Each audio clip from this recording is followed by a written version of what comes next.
Salut les people, j'espère que vous allez bien. Aujourd'hui, on va en faire une petite vidéo de découverte d'un Kickstarter qui vient d'arriver.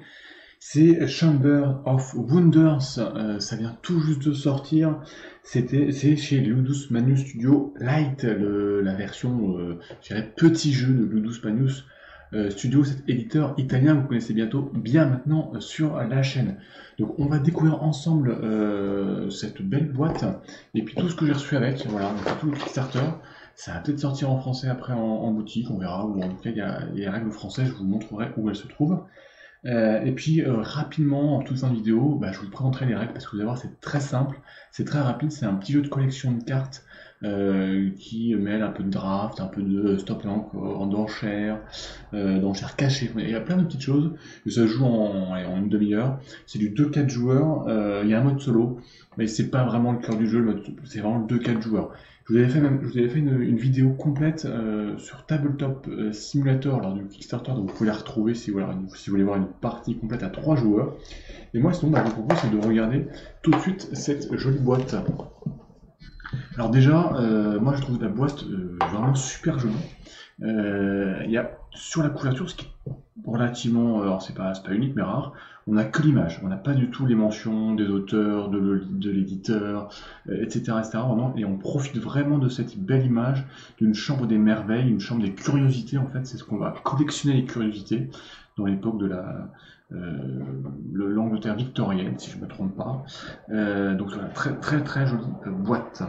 Alors là, la boîte est en anglais, le Kickstarter était en anglais, mais sachez que les règles en français existent. Elles sont là, donc là, je les ai imprimées.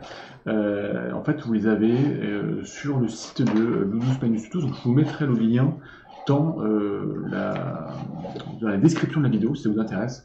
Donc les règles en français sont présentes en PDF, vous pouvez les imprimer, vous les gardez sur votre téléphone. Ce sont des petites règles, hein, ça fait 15 pages, même pas, avec le mode solo, etc. Donc c'est très rapide. Donc on a quoi? On a ici le plateau central. Donc je vais vous le montrer.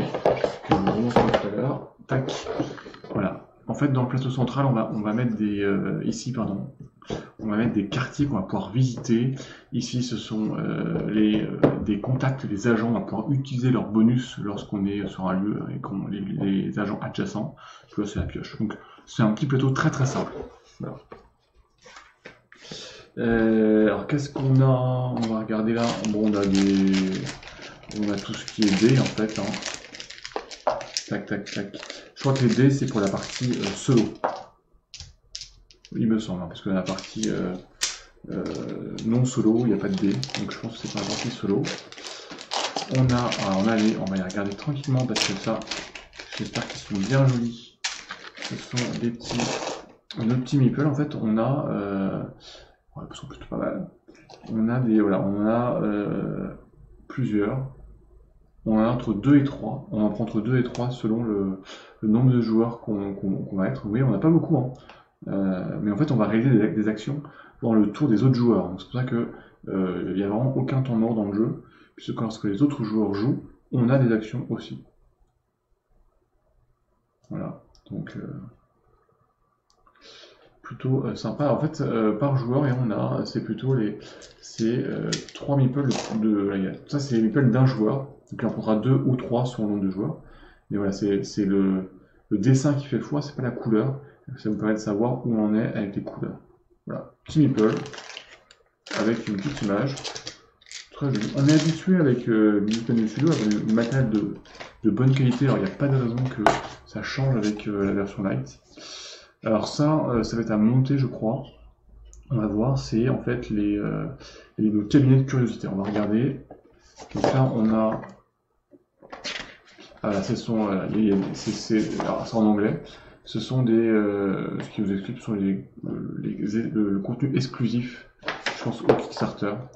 Voilà, en fait, les dés, c'est pas pour le mode solo, c'est pour, on verra certains personnages qui déclenchent des effets de dés, en fait. Voilà. Donc là, c'est la partie solo, la partie, exclusif. Ça, voilà, c'est en anglais, la même chose en italien, parce qu'ils sont italiens. On a les règles ici, donc en anglais, et ici, en italien, mais comme je vous dis, vous les retrouvez donc en français, je vous le rappelle, sur le site de l'éditeur, je vous remettrai la description. Donc là, on a les différents quartiers. En fait, un quartier, vous allez voir. Hop là. Ça, c'est un quartier. Ça, il y a des petits trucs qui sont là, voilà. Ça, c'est un quartier. On peut tout enlever à l'intérieur. Voilà. Il faut dépuncher un petit peu. Hop là. Voilà. Ça, c'est un quartier. Et en fait, vous allez voir, ça se place comme ça sur un lieu. Et puis donc ça vous permet de, je crois qu'ils sont recto verso, ouais, ils sont recto verso, et ça vous permet de réaliser une des actions, une action, donc il y a deux emplacements, un pour chaque joueur, en tout cas un pour plusieurs joueurs, et donc là on réalisera l'action qui est liée, on y reviendra, donc il y a plein de quartiers, donc bien sûr, en fonction des quartiers que vous choisissez, les effets sont différents, donc les parties sont différentes, puisqu'en fait après il faut trouver. Ce sont les docks. Les docks, c'est ça. Et en fait, ça va venir dedans. Allez, hop là. Ça vous fait un effet 3D. Alors, il doit avoir un petit. Voilà, je vais trop vite. Hein, non, mais ils ont tout pensé. Donc, ça, c'est pour chaque quartier. Vous allez voir, hop là. Je vous fais le montage en direct. Ça doit être comme ça. Voilà.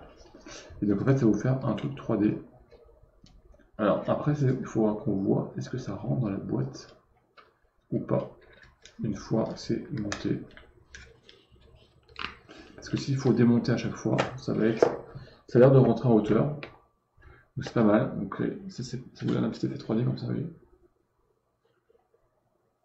Alors par contre, si vous voulez changer de côté, eh bien, il faut démonter et remettre de l'autre côté. Donc là, c'est pas très pratique. Parce que si vous le laissez monter, à force, je pense que vous allez toujours utiliser le même côté en fait. Alors que vous avez vu, l'effet là, il est différent. Donc bon, c'est à voir. On va sortir. Alors, tac, je voulais vous les remettre là. Donc là, on a ici, ce sont des tokens avec des points de victoire derrière. Ce sont des tokens de bénédiction. Là, pareil, les têtes de mort, ce sont des effets négatifs. Ça, c'est de l'argent, parce qu'on a moins d'argent. Donc ça, c'est toujours les maisons qu'on va mettre en 3D. Je vous remontrerai ça. On a, hop là. Donc là, on a plein de lieux. On a 1, 2, 3, 4, 5. Il y en a 5, 6 lieux déjà. Avec toujours des effets différents. Recto verso. Donc, ouais, il y a de quoi faire. Alors, je regarde, je vois que là, certains effets. Alors, je regarde ici. La Banque de Londres. Hop là, si je retourne. Non, c'est pas les mêmes effets. Donc, c'est vraiment. Non, c'est. Les effets à chaque fois sont différents. Ouais, les effets sont différents à chaque fois. Donc, c'est pas mal, ça donne plus de rejouabilité, mais c'est vrai que ça va pas être pratique s'il faut chaque fois l'inverser. Alors là, on va vous montrer, alors là j'en ai plein en fait, toutes les planches qui restent, tout ce qui reste là, c'est nos cabinets de curiosité. Alors en fait, je vous explique en direct. Ça va se monter, on va voir comment. Je pense qu'il y a besoin de une. Allez, c'est ça là. Allez, on regarde en direct.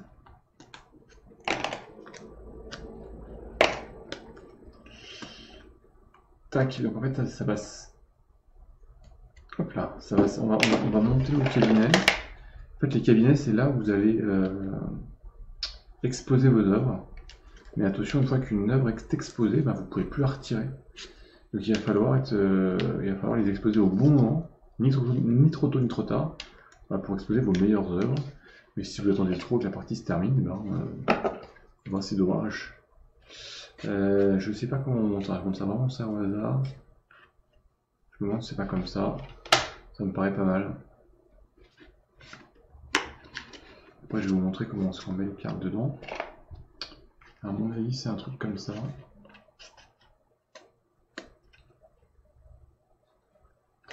La quatrième ici. Chaque joueur en fait a 3 planches comme ça. Donc à chaque fois dans chaque planche on peut mettre genre on a 3 planches et dans chaque planche on peut mettre 3 cartes. Donc on peut mettre 9 cartes, 9 curiosités. Donc on met les cartes ici. Ça. Tac. Ah, il y a des petits trous partout en fait. À enlever. Alors, écoutez exactement quand on commence la partie, en fait, dans chaque planche, il n'y a que 2 emplacements disponibles. Le troisième, il va falloir le débloquer. Il faut payer. Payer 3 pièces d'or, 3 ou 5 pièces d'or, je sais plus. Je sais plus peut-être en règle, les règles exactes. Ça va être comment? Ouais, c'est ça, ça va se mettre comme ça. Alors ça, si ça rentre pas, par contre, alors il va falloir prendre du temps pour faire ça correctement, parce que le carton s'abîme un petit peu quand on rentre dedans. Bon après, c'est pour ça que j'espère que ça rentre. C'est sûr qu'un seul rentre, il faut voir si une fois tous montés, est-ce que tout rentre. J'espère. Parce que sinon ça va être embêtant. Là.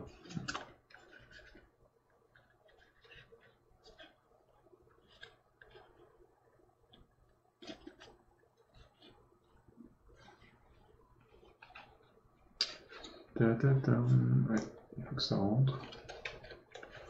Bon, ça c'est toujours pareil, hein, c'est le montage.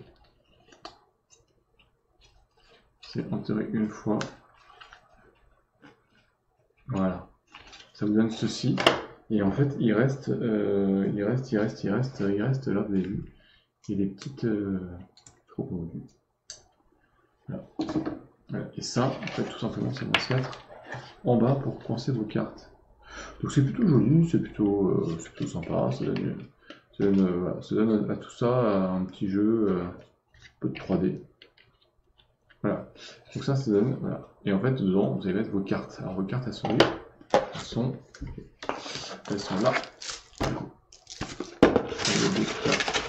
Alors ça, je pense que là, il doit y avoir les cartes qui sont spécifiques au Kickstarter. Ah non, ça à mon avis, ce sont des cartes débloquées dans le Kickstarter, mais pas pour un autre jeu. Je me demande si c'est pas leur jeu Robin des Bois. Si Sherwood Bounty. Voilà, ça c'est pour un autre jeu en fait, que je n'ai pas. Ou d'ailleurs, s'il y en a un qui est intéressé par les cartes, bah, il me dit en commentaire, et puis là je lui enverrai les cartes. Pour ce jeu, c'est Sherwood Bounty, jeu de Robin des Bois chez le Ludus Manu Studio. On va regarder les cartes. Alors les cartes, il y a des cartes bien sûr de curiosité à collectionner. Il y a 5 ou 6 types de curiosité différentes. Et puis il y a des cartes d'agents. Il y a d'agents de contact plus exactement. Qu'on va mettre sur le plateau, qui ont des effets. Et on va pouvoir utiliser l'effet lorsqu'on va se placer à côté d'eux. Alors, comme toujours, il faut réussir à... On va prendre le couteau. C'est plus simple. Hop là. Alors, allez, on va enlever la boîte. Vous voyez, c'est ça. Ça se met comme ça. Alors, qu'est-ce qu'on a comme carte? Là, on a des cartes d'agents. Donc, voilà, on a Catherine. Oh, c'est plutôt sympa les dessins, moi, je trouve.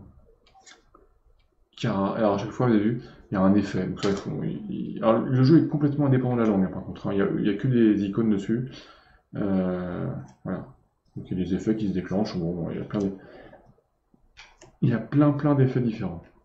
Et ça, d'ailleurs, je le vois en haut, il y a un S, c'est le mode solo celui-là. D'accord? Mais c'est exactement pareil. Alors ça, c'est pareil. Les effets sont différents dans le mode. Voilà. On va y revenir là. Carte agent. Voilà, ça, ce sont les agents, mais pour le mode classique. Donc, vous avez l'effet et puis l'agent. Monsieur Dreyfus. Glory, donc deux Dreyfus, tout simplement vous récupérez 3 pièces d'argent, c'est des livres sterling. Glory, ça vous permet de regarder les cartes des pioches pour aller savoir ce qui va arriver. Lui, je sais plus, là, lui, vous pouvez piocher une carte supplémentaire. Lui, vous pouvez vendre une de vos curiosités que vous avez en main pour récupérer de l'argent.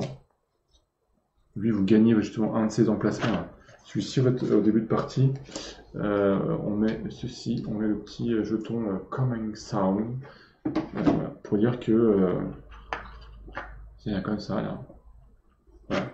Ça veut dire c'est pas disponible, il faut l'acheter, je crois que c'est 5 livres sterling, sauf si vous déclenchez l'effet de Butch, je crois, et vous le pouvez libérer gratuitement, il me semble. Et lui va vous piocher 2 cartes et vos voisins piochent une carte supplémentaire. Donc il y a plein d'agents, je vous montrerai après comment ça marche. C'est assez simple. On a quoi d'autre là? On a des cartes dorées. Alors ça, ah oui. Alors ça c'est une mini extension entre guillemets. Alors c'est voilà, c'est l'extension Lord and Ladies Private Club.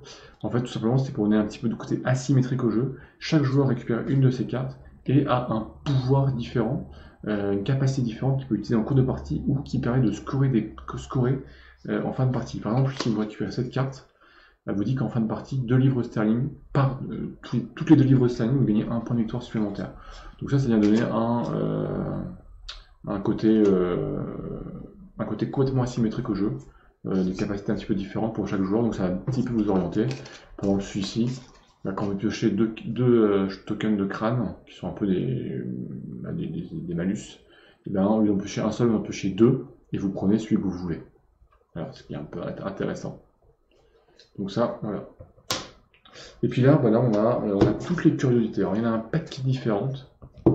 Il y a plein de clins d'œil et tout, c'est ça qui est amusant. Il y a des clins d'œil à leur jeu précédent, il y a des clins d'œil à d'autres thèmes, à d'autres univers.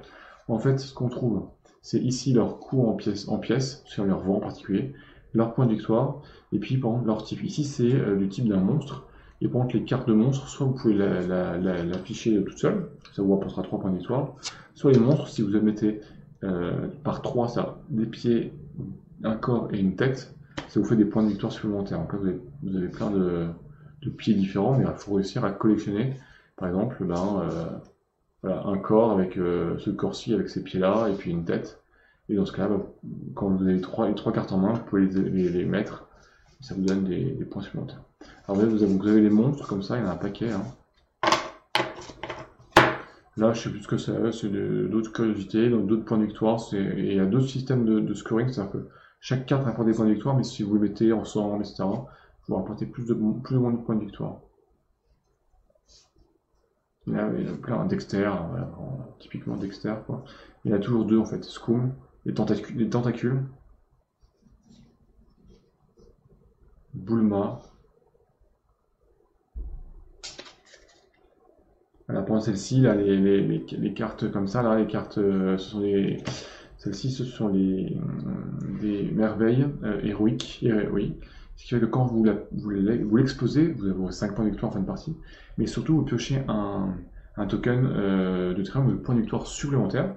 Voilà, donc ça vous donne encore plus de points. Mais s'il y a un autre joueur qui va exposer la même merveille, et tout le monde, vous perdez ces points de victoire supplémentaires, et lui aussi.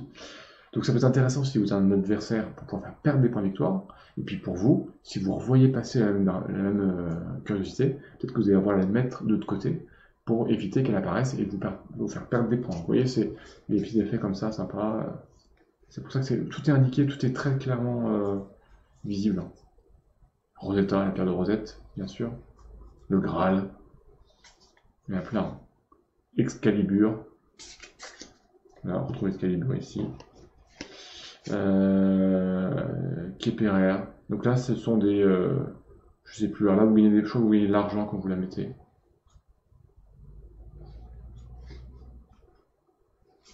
Ouais, il y en a plein. Alors, il y a des livres. Les livres, en fait, vous gagnez des points de victoire. C'est pas indiqué, c'est pour interrogation. C'est en fonction du nombre de livres différents. Il y a jusqu'à 1 à 4 livres différents. Donc il faut réussir à les mettre. Donc ça c'est Cupidon. Si vous mettez donc un livre, vous avez je sais plus, un ou 2 points de victoire. Si vous mettez 2 livres différents ensemble, vous avez un peu plus de points de victoire. 3 et 4 livres, c'est le maximum. Donc il faut réussir à avoir toutes les 4 livres différents pour les mettre, les exposer. Et c'est d'un seul coup, hein. C'est pas au fur et à mesure. Donc il faut les avoir les 1, 2 ou 3 ou 4 en main d'un coup. Necromucon, Fortuna, il y en a plusieurs. Là, c'est avec des roses, alors je sais plus, des runes. Bon. Il y a plein de façons de marquer des points de victoire, de combiner, etc. les cartes. Donc voilà, on a plein de cartes qui sont plutôt jolies, comme d'hab. Tout ça, c'est le matériel de la boîte de base, si je puis dire. Et on avait des boîtes en plus dans le Kickstarter. Alors, on va commencer par celle-ci. C'est un booster pack.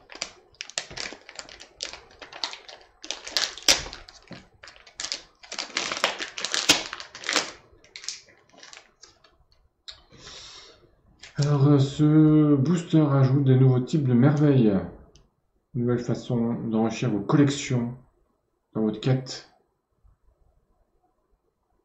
Chaque fois que vous exposez une de ces merveilles, vous pouvez immédiatement activer un des contacts. Donc, des cartes qu'on a vues de personnages qui sont sur le plateau. Donc voilà, ça rajoute des nouvelles façons de mettre des nouvelles mécaniques. Voilà, le golem. 5 points de victoire. Genesis. Andromeda. Duffy. Le canard. Ah mais voilà, c'est sympa, c'est des petites cartes en plus. Donc ça c'est un booster pack pardon. Et donc on a ici Sherlock qui vient. Donc en anglais, Moriarty est attiré par vos précieuses merveilles, il va essayer de vous les voler ou de saboter votre collection et de détruire vos artefacts. Mais n'ayez pas peur, Sherlock Holmes et Watson sont là pour vous aider. Donc, alors c'est un système en fait où ça va venir vraiment plus d'interaction. Il y a un nouveau plateau de jeu, des nouveaux meeples, des cartes de contact et un plateau pour Moriarty. Alors, ce qui serait intéressant, c'est que j'irai voir et je vous le dirai dans la description. Est-ce qu'il y a la règle en français de ces mini-extensions? On verra. Je vais aller voir ça sur le plateau.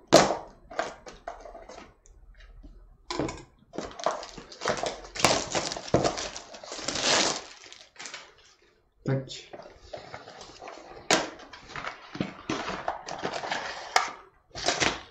Alors, qu'est-ce qu'on a? On a deux nouveaux meeples. Bon. On a des nouveaux lieux. Ah, Baker Street, sympa. Ça rajoute encore des événements. On a des nouveaux tokens, tiens. Niveau token un peu d'enquête. On a un nouveau plateau. Et puis on a la petite règle en italien. Et puis la règle en anglais. Donc, je pense pas qu'elle soit très très longue. Voilà, et des nouvelles cartes. Et on a notre cher Watson. On va aussi Sherlock. On a ici Watson. Donc carte de contact qui viendra nous faire un effet particulier. Voilà, donc ça sont. Ouais, je n'ai pas lu les règles, mais comme ça c'est assez clair. On voit un œil avec une carte, avec un symbole de carte. Et on retrouve ici le symbole de carte. Donc à mon avis, ça veut dire lorsque j'active cet agent, je peux regarder une de ces cartes. Chamber for Wonders. Et donc dans ces cartes, il y en a plusieurs. Je sais pas à quoi ça sert. Ah, il y en a d'autres ici en fait. Ah ouais, mais par contre, ici je pense que tu t'es fait exploser la partie de ton cabinet de curiosité. Et là, on vient de se faire voler, je pense. Enfin bon, voilà. Il faudra voir ce que ça déclenche avec les règles. Mais ça m'a l'air assez visuel, assez sympa. Donc ça, c'est tout le matériel de en quelques minutes, comment est-ce qu'on joue. C'est vraiment assez simple. Donc là, on va enlever le matériel de... on va la mettre dedans.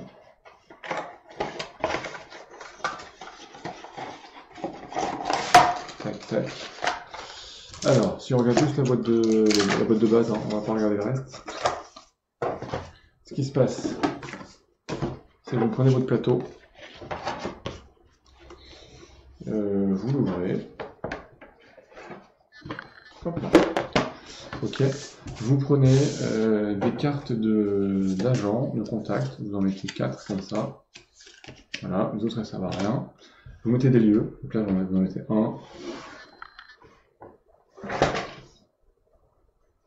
2, 3. Bon, je vais les mettre comme ça sur les bâtiments pour gagner du temps. Voilà, donc ça c'est la mise en place. C'est rapide.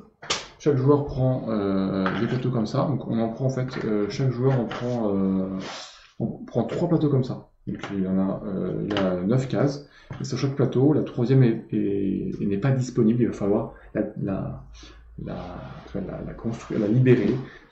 Et pour la libérer, il va falloir payer 5 pièces de 5 lire. On récupère, on mélange toutes les cartes là. Hein, on les mélange correctement, donc là je vais pas les mélanger, il y en a trop, mais on mélange. On en récupère, chaque joueur en récupère 3, on met ça là. Et puis on récupère des meeples. Donc là on récupère 2 ou 3 meeples sur le nombre de joueurs qu'on est. Alors je ne vais plus vous dire une bêtise. J'ai fait ça, hop là, j'avais ça tout à l'heure. C'était, je crois que c'est 2 meeples lorsqu'on est. C'est 2, 3 ou 2. Voilà, donc à 2 joueurs, 2, 3 ou 4 joueurs. Donc on récupère nos meeples. Donc là je les cherche. Voilà, je vais en prendre 2 par exemple. Et on va faire pareil pour les autres. Tac, il a, tac. Donc on récupère nos meeples. Et en fait, à notre tour de jeu, ce qu'on fait, c'est qu'on met, on met nos meeples sur un des emplacements disponibles d'un des lieux. Sachant qu'au deuxième tour, on n'aura pas le droit de se placer au même endroit. Voilà. On est placé au tour précédent. Donc là, on déclenche déjà l'effet du lieu où on se trouve. Voilà, c'est obligatoire. L'effet du lieu, il est indiqué. Donc ici, par exemple, si je viens ici à Whitechapel, ça me dit que tous les joueurs piochent une carte. Donc tous les joueurs piochent une carte. Donc c'est pour ça que je dis que les autres, même quand on joue en meeple, les autres joueurs ils vont jouer. Tout le monde pioche une carte. Et ensuite, en fait, on va. Là, c'est un système de stop ou encore. C'est-à-dire que je vais indiquer un des types de curiosité. Et je vais révéler une carte. Je peux continuer. 2 cartes, 3 cartes, 4 cartes. Et si par là je relève la curiosité que j'avais, le type de curiosité que j'avais annoncé, les cartes elles sont toutes défaussées. En revanche, si je m'arrête à temps, je peux garder toutes ces cartes dans la main. Donc vous l'aurez compris, plus j'aurai de mains importantes, plus j'aurai de chances d'avoir des merveilles, des curiosités qui me rapportent beaucoup de points, d'avoir des curiosités de monstres, d'avoir une tête, un corps et des jambes pour pouvoir les exposer ensemble pour marquer plus de points de victoire. D'avoir des livres différents pour faire des combinaisons et les mettre pour marquer des points de victoire. Donc vraiment, à mon tour, je place mon meeple, je déclenche. Donc par exemple ici, alors, il y a quoi comme effet? Je connais plus par cœur. Ici, je crois qu'à l'abbaye, en fait, quand je viens ici, je récupère autant de cartes qu'il y a de joueurs, je les regarde et je vais distribuer aux autres joueurs les cartes que j'ai piochées, etc., etc. Donc ça c'est la première chose que je fais quand je passe mon meeple. La deuxième chose, c'est pas obligatoire, on peut déclencher l'effet de l'agent qui est adjacent. Puis si je viens ici, je déclenche soit l'effet de Butch, soit de Captain Rek. Captain Rek, c'est-à-dire que je peux ici vendre une de mes cartes que j'ai en main pour la somme qui est indiquée à droite et à gauche, pardon, et Butch lui me permet de libérer un endroit, me libérer une des cabines de curiosité gratuitement. Voilà. Donc ici, si j'étais ici, j'aurais pu déclencher soit lui, et Monsieur Fedzik me permet de piocher une carte, etc. Ici, ça permet de piocher 2 cartes, mais les autres joueurs piochent une carte. Voilà. Donc il y a plein d'effets, mais l'effet lui n'est pas obligatoire.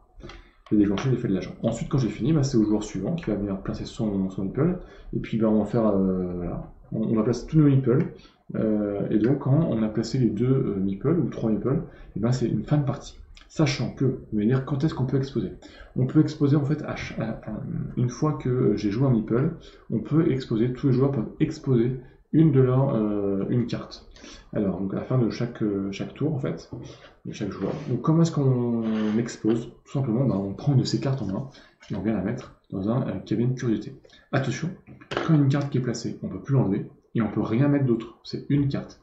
Donc, sauf, comme je vous disais, sur les cas particuliers, sur les monstres particuliers, si je peux mettre une combinaison de 3 cartes, si elle correspond à une tête, un corps et des jambes.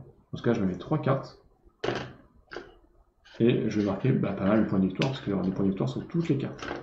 Si c'est des livres, je peux mettre 1, 2, 3 ou 4 livres en même temps dessus. Et puis les autres cartes, souvent, sont des cartes uniques que je mets dedans. Et en toute fin de partie, on va compter tous les points de victoire des curiosités qu'on aura aussi à mettre, des combinaisons, des cartes qui nous rapportent des points de victoire supplémentaires, etc., etc., etc. En revanche, toutes les cartes qui nous restent en main nous rapportent des points de victoire négatifs, puisqu'on a trop de curiosités qu'on n'a pas réussi à exposer. C'est pour ça que avoir trop de curiosités en main, ça peut être un petit peu dangereux, et ça vous limite à pas toujours aller piocher trop de cartes, parce que sinon, vous avez des points de victoire en moins, et ça peut vous coûter la partie. Donc au final, en fait, c'est un jeu de placement, et ensuite ça déclenche des effets qui mélangent. Il y a du draft aussi, parfois on pioche des cartes, on en choisit une, on donne à son voisin. Il y a des enchères cachées, il y a des enchères ouvertes. il y a du tapon encore, il y a de la pioche, il y a je pioche des cartes et j'en donne aux autres. Bon, il y a plein d'effets. Et le but étant de collectionner les cartes avec le maximum de points de victoire et en meilleure combinaison pour marquer les points de victoire. Voilà, donc c'est Chamber of Wonders, un matériel plutôt sympa, plutôt joli. Les UV sont plutôt top. Attention lorsque vous allez monter votre 3D, là, ça pourrait le carton est un petit, vient un peu se déliter en fait entre guillemets. Le petit point, voilà, comme ça, c'est que, c'est que là, et vu les effets, ils sont différents de chaque côté. C'est ça qu'il va falloir à chaque fois enlever. En même temps, ça s'enlève assez facilement, je vous dirais. Bon, à voir si ça abîme pas trop quand même. À chaque fois. Ouais, à voir. Mais c'est voilà, c'est un petit peu dommage, hein. Je sais pas comment vous auriez pu faire ça. Et ouais. Voilà pour ce qu'on peut dire pour Shadow of Wonders, un petit jeu, donc règle en VF dans la description de la vidéo, sur le site de l'éditeur. Sinon c'est en anglais, mais c'est relativement simple et très accessible. C'est très sympa, c'est très rapide. Voilà, donc pourquoi pas si vous voyez passer, si vous avez loupé le Kickstarter.